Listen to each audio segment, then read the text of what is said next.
Hey guys, welcome to our Sparkle and Muscle team training call for today, which is April 4th. And I wanted to talk about expanding your network. This is something that a lot of people get hung up on and they struggle with, and they're not really sure what to do once they get past their warm market. Of course, warm market, those are the people you're friends with, your family, the people that are every day on your Facebook or in your social media sites. Um, who do you go to after you're done talking to them about the coaching opportunity, about challenge groups, about products? Where do you go? So that's what we're going to talk about today is how to expand that network and get a little bit further with your business in some other ways. So the first thing that I want to make sure that everybody knows is that social media, it needs to be your BFF. I know that we already know that that's obviously the vehicle for running challenge groups and amazing posts, but it's not just about that. Social media is the greatest tool for finding other people outside of your warm market to connect to in a really easy way. It just takes a little bit of time, of course, to do some digging and find the appropriate places to go to find those that you connect with. So the first thing I want to just touch upon is Facebook, and I'm going to mention Facebook, Instagram, and a couple other methods in this call. Of course, this is what I do and what's worked for me. I've been able to grow my network of people from about, I would say about 500, 700 when I started coaching about 2.5 years ago. So I'm right about to at the number to cap out at about 5,000. I'm really close to it right now. So that's obviously something that I have had to grow on my own without just reaching out to random people. I've also kind of done it in a little bit different of a way. So I want to go ahead and share with you a couple things that have worked for me. First of all, number one, you need to search for like minded people. And when I say like minded, perhaps the first thing you should do before you start even doing any of this is figure out who you're looking for. If you don't know, sit down, write down things about yourself that you like, or things, qualities that you would want in another person. Often I'm doing posts that share what I'm looking for in people. And for me, I'm somebody that's clearly a little bit all over the place. So I like eclectic people. I like people that are not categorized, that are kind of breaking the mold, that kind of fit in various areas of life, that are interested in sharing a life of balance, that are, maybe they love to eat pizza or donuts or sweets, but they still are, into running and working out and doing those kind of things. I like people that are doing a little bit of everything. But for me, especially, I connect with runners because running is something that's so important to me. I connect well with sarcastic people, people that love makeup, and people that are young professionals that are out there. Because obviously, I'm coming off of being a working professional, has built a business while being in a high power position in corporate America. I don't necessarily look for people that are mothers or stay at home moms because I don't connect as well to them. So when you're looking at things, if you haven't created an avatar for yourself yet, you want to make sure that you do that. Who's your ideal customer so that you know when you're searching for like minded people who it is that you are looking for. If not, you're just going to be kind of throwing things at the wall and seeing what sticks. And you don't want to do that. You really want to target people that are going to be like minded and connect with you. It's going to help you connect with them faster. So the next thing you want to do when it comes to Facebook, of course, we at this point, I'm assuming that you've already looked at your suggested friends, the people that come up in Facebook, and you maybe have exhausted those, or you're over them, or you realize those are all people you didn't really like back in, for whatever reason, or maybe they're ex-boyfriends or girlfriends, people you do not want to connect with. And that's fine. So we're assuming that you've already done that. So the next thing that I recommend doing is just going into different forums or Facebook groups. Now, when I say forums, there's obviously forums that are out there as well beyond Facebook that I encourage you to look into. For me, a big one is running. There's a lot of great running groups out there that I connected with. One of the main ones that I connected with back in the beginning of this was a local running group that I was able to get connected with meetings, and that would allow me to engage face to face with them, but also online through their own individual Facebook group, those kind of things. So when I'm saying forums, I'm talking about groups, obviously, that are centered around a common theme. And there's ones out there for, the stay-at-home moms. There's ones out there if you're a vegan or whatever you're interested in. So I recommend you do a search. Do a search in Yahoo or Google, as well as on Facebook, and start getting plugged into those groups. Couple things from that. obviously you should already like what you're searching for. So it's going to add value to your own personal life. For me, joining a running group allowed me to connect with people that could help me with areas I was struggling in, like speed work, improving my time and my pace. Connecting to people that are living a healthier lifestyle gave me new recipes.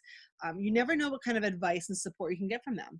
But of course, since you already like that topic, you're connecting with people who are, again, like-minded. So it's adding value to your life, but it's also connecting you to people. And often these groups have thousands and thousands of people that you can get in there and work with. Even if it's something like a scrapbooking group, you never know. A musical group, you can find people in there that you connect to. So what I do whenever I join these groups, I just did it recently with a group that I connected with online through Facebook, because of course you can search through things from Facebook as well. I go in there and I kind of just check out profiles. I wouldn't necessarily call it trolling, but maybe I would be considered a troll, but just kind of checking things out and seeing people who, again, fit in that like-minded area, that category that I'm already looking for. And then I shoot him a message and just, introduce myself. Hey, I noticed that you're in this group too. I'm an avid runner. I'm getting ready to run my first marathon this year. And I was just curious, have you ever run one? I'm looking to connect with people, um, and just kind of get a dialogue started. Of course, I'm not going to email right away and be like, I'm a Beachbody coach. Join me. I'm awesome. You don't want to be doing that, but you want to build that rapport, because as we move into step 3 on this slide, once you build that rapport, then eventually it's going to come up. What do you do for a living?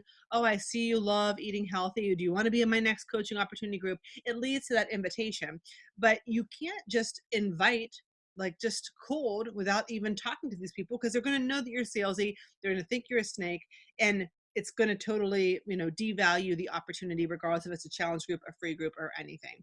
What you don't want to do is go into these Facebook groups and, like a lot of these local buy, sell, trade groups or whatever, and just blast up, hey, I'm a coach, join my group, it's free.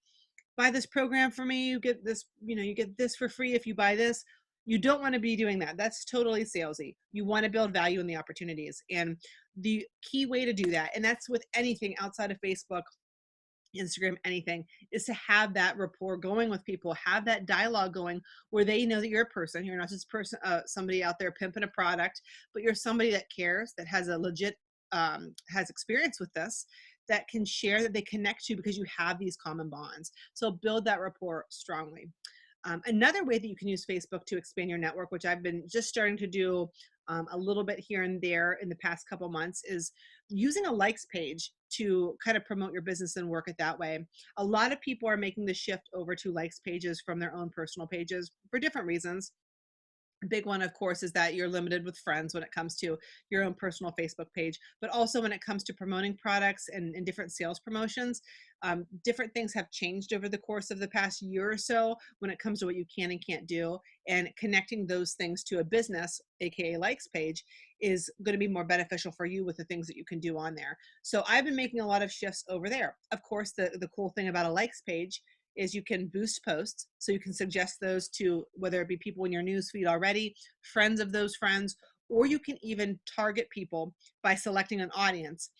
Maybe you want to target people that are into hockey or soccer and like Nike, and they love Fabletics. You can put all those things in there. You can pick age ranges. You can pick if you want to go to female, male, geographical location, you name it.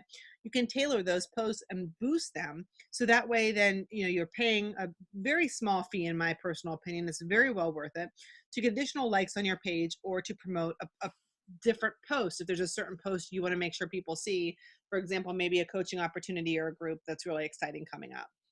It also gives you the opportunity on a likes page, even on your own personal page, to ask for referrals or contests. A lot of times there are specific rules. I want to make sure that you know that from a compliance standpoint, when it comes to contests, you need to make sure that you're doing things correctly, not encouraging people to share your page on their page, because that, is going to break rules. But tagging people that might be interested, tag someone who's healthy that would love a healthier lifestyle. Anything like that is going to get your posts and your page into someone else's news feed, which gives you the opportunity to expand your market. Referrals is a huge way too. The highest converting lead out there as a referral, because that means somebody that has either knows you personally, knows about your experiences, or have used the products or groups that you're talking about. They can attest firsthand to how awesome you are and those groups and products are. Referrals are a huge way that I built my business. People talking about what I've been able to do, my own personal success, and overcoming different struggles, and that helps other people connect to me because they know I'm a real person. I'm not just some picture on an internet site that they don't know who it is. They have somebody that they know, love, and trust saying, hey, you need to reach out to Katie because there's obviously something connecting you two, and she would love to help you, and this is why, and yada yada yada. So use the power of referrals. A lot of people are scared to ask for those, and don't be. The worst that can happen is they say no, and no's aren't a bad thing, right? Hopefully everybody listening to this is using the no tracker and tracking their no's for follow-up. But if you're not, A, start, but B, just don't be afraid of it, because you have that opportunity to possibly help somebody and have them say, yeah, you know what, I do know somebody who's looking to lose some weight that would really benefit from what you're doing. Let me go ahead and get you her information, or let me have her contact you. It's a great way to do it, and it's very easy to do it. When it comes to all of these, obviously, you don't want to necessarily pay to be in groups. If you want to post your own things on a site like meetup.com or something like that, of course, you're going to be maybe paying to sponsor some different posts or groups, but you don't have to pay for anything on a likes page or on any kind of form. You shouldn't have to unless you're boosting a post. So they're all free ways to use tools that you're already using to reach out to more and more people. So think about that. When it comes to Instagram, I want to throw this out there because Instagram, I feel, is a really an untapped market. And I can tell you from firsthand experience, I have not fully utilized Instagram to the best of my ability yet. I just started kind of getting into it probably about 4 months ago. And the biggest reason why is because I really think that when it comes to your marketing, you really need to master one platform before you start jumping into other things. You should never, in my own personal opinion, be trying to rock more than two in the beginning of your coaching career. When I started, I was using Facebook because obviously I was already on Facebook, and I was using my blog. My blog, which is lifeisktastic.com, was already in up and running before I ever even considered being a coach. It had been up for about a year before then. So I already had followers, I already had people that were subscribing to that regularly and getting my updates. So I figured those were the two forums I was going to use because I was most comfortable using those from the beginning. And I did not want to branch out until I felt fully comfortable using those two. That's what I have to recommend to you to do, is that you're going to do the same thing, that you're going to focus on what you're doing with a couple sites, one or two. And then when you get more comfortable, move on to something else. What you don't want to have happen is you put too many, your hands in too many pots, and then you're not doing any effectively because you're kind of just skimping through every single one of them. And that's typically what happens if you try to do too much at one time or too many sites. You're putting content out there, but it might not be the best quality. It might not be as good as it can be because you're doing too much and you're spread too thin. So once you get to the point that you want to move on to something else, then jump into it. For me, Instagram was one of those ones I was not big into when Instagram came out and everyone jumped on the train and they're rocking these filters. I wasn't feeling it. I didn't jump into doing it. And even though I had an account created, I was just kind of posting haphazardly here and there. When I decided that I was finally ready to make the jump into Instagram was earlier, like I said, about 4 or 5 months ago. And then I decided to really go at it full steam. And I've been really trying to make it beef it up with things. Working on getting more followers and just building a more consistent brand for myself on Instagram. Again, remember, I've been a coach now for about 2.5 years, so I didn't start doing this overnight. And it's okay if you haven't started jumping into the Instagram or Twitter train or anything like that yet. It's okay. Do it when you're ready. If you are using Instagram to expand your network, a couple things I can recommend to you. You have the option to link your account and do what I call cross-pollinate. Cross-pollinate is a fun word to say. You don't get to use it that much in life, so I'm using it here. When I say cross-pollinate, what I mean with that is when you go to post something on Instagram, you have the option to link it to other accounts. So when I go to post a picture of something, I have the option to link it to Facebook, which I have my Facebook linked to my likes page, but you can also have it linked to your personal page. You can link it to Twitter. You can link it to your Tumblr or Flickr if you're using any of those sites. It gives you that option to post one post and have it hit 4 different social media platforms if you're using it. Now, you want to obviously do that because it's also going to be cross-pollinating, using that word again, your other social media platform. So for example, if you're somebody who's been using Facebook and you don't have as many followers on Instagram because you're new to that game, then if you're cross pollinating and you're posting things on Facebook, you want to make sure that you have your handle to Instagram attached so people can then, that are following you on Facebook, hop back over to Instagram and just start following you there. If you look at any of my posts that I attach from Instagram to my post or to my Sparkle Fitness Babe page, at the bottom, you're going to see the little handle at Sparkle Fitness Babe. So that way people know where to find me. You just want to make sure that people know all the areas that you're attached to. It's going to help you, beef up your market there too. I encourage you to do tagging on your Instagram posts.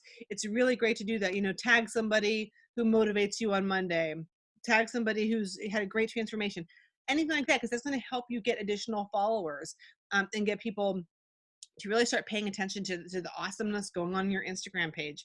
Instagram really, like I said, is untapped, but has so much potential for new likes and followers. And it's great. You can, direct message on there. You can do so many things. Definitely take advantage of it. The number 3 thing I've got listed on here, really important. You want to hashtag like a boss, because hashtags are how people will find you. When I say hashtag, you want to make sure that you're keeping things simple. In the beginning, I think for me, I was trying to create all these really cool random words put together in my weird lingo that I use in my daily life. That's cool for me, but random people that I don't know in Wisconsin or Canada or California, they're not searching for those. They're searching for things like exercise or salad or coffee or whatever. So when you're tagging, hashtag like crazy. Always hashtag in the comments. I never put a hashtag in the actual post that I'm putting up, because that's kind of, in my own personal opinion, I think it looks a little bit tacky. I think it's better to have the post up and to have the hashtag in the comment section.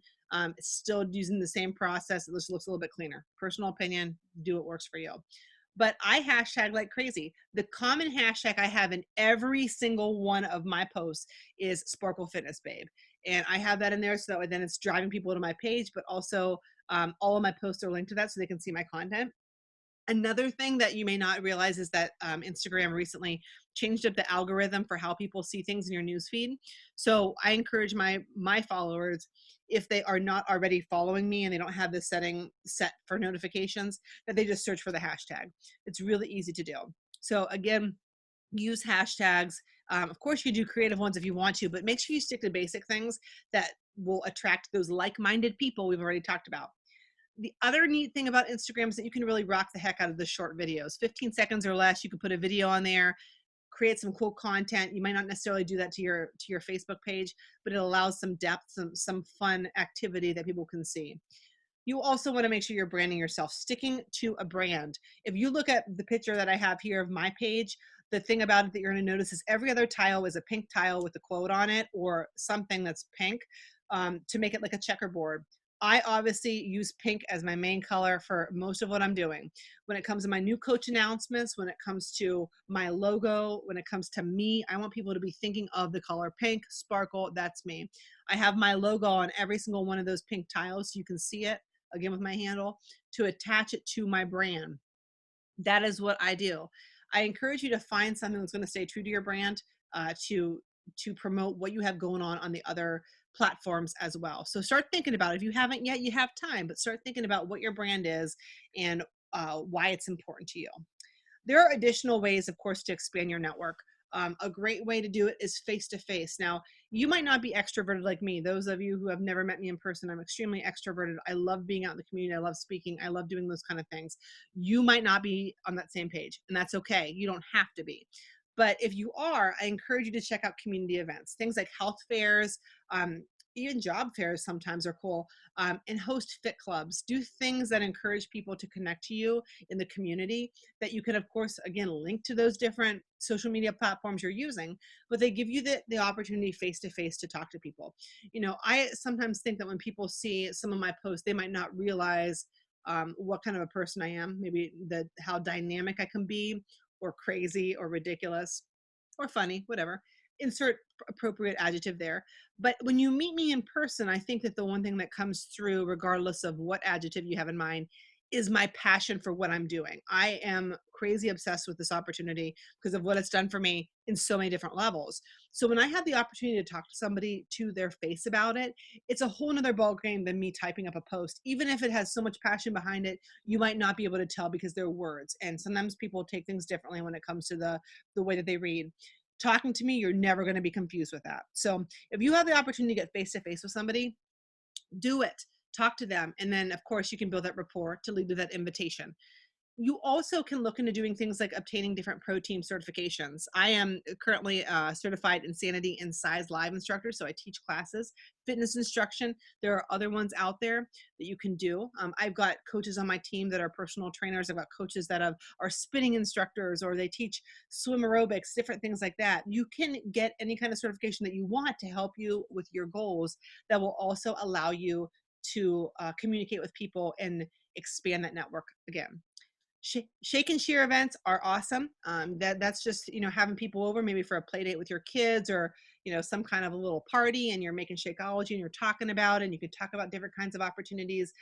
Anything that you can do to incorporate what you do in a personal setting is great. So be creative, think about your lifestyle and what works. Have people come over and hang out. And then the last thing I have on there is just branch out when you're ready, to a blog, if you're Pinterest, so you can pin all your stuff. If you want to do a YouTube channel with training videos or different, how-to videos, LinkedIn, Twitter, etc. There are so many out there. But again, do that when you're ready to expand your network. You don't want to jump in over your head and then not know what you're doing and then be like, oh my gosh, I don't know. What's next? I don't know. So that's really quick how I would recommend getting started with expanding your market. Now, of course, at the end of my training calls, I have a call to action. And what I want you to do right now is to jump in your back office. This is a good training exercise if you have not made yourself familiar with the back office yet for my new coaches. But I want you to access the expanding network materials that you can find in your back office under the training tab. And I want you to review those. There's quite a few back there for all different social media platforms. But I want you to namely find the memory jogger, which you can see it, little pictures of it here. And I want you to create a list after looking at it of 50 people that you can invite to something over the course of the next week. When I say invite, remember, it's not just about to a specific group. Of course, coaching opportunity groups are great, any kind of challenge groups that you have going on, but you can just invite people to become healthier. So when you're looking at this list of people, think about, of course, who could benefit from anything, from challenge groups to to benefiting to making extra money to help with their income, who just is really awesome and motivating. Go through that. An additional call to action, of course, I mentioned in the beginning part of this call. Think about who's like-minded to you. Who are the people that you want on your team? Make a list. Make a post about it publicly on your Facebook. I'm looking for people that are like this, blah, blah, blah, blah. Share it. But you got to know where you're going to get there, guys. So know what kind of people that you want on your team, the commonalities between it. Go in the back office, find these materials, and start rocking it out. Don't be afraid to expand your network. You never know what kind of hidden gold's out there until you start looking. Hope that helped for this week's training call. Any questions, guys, let me know, of course. And I will talk to you guys all very soon. Bye.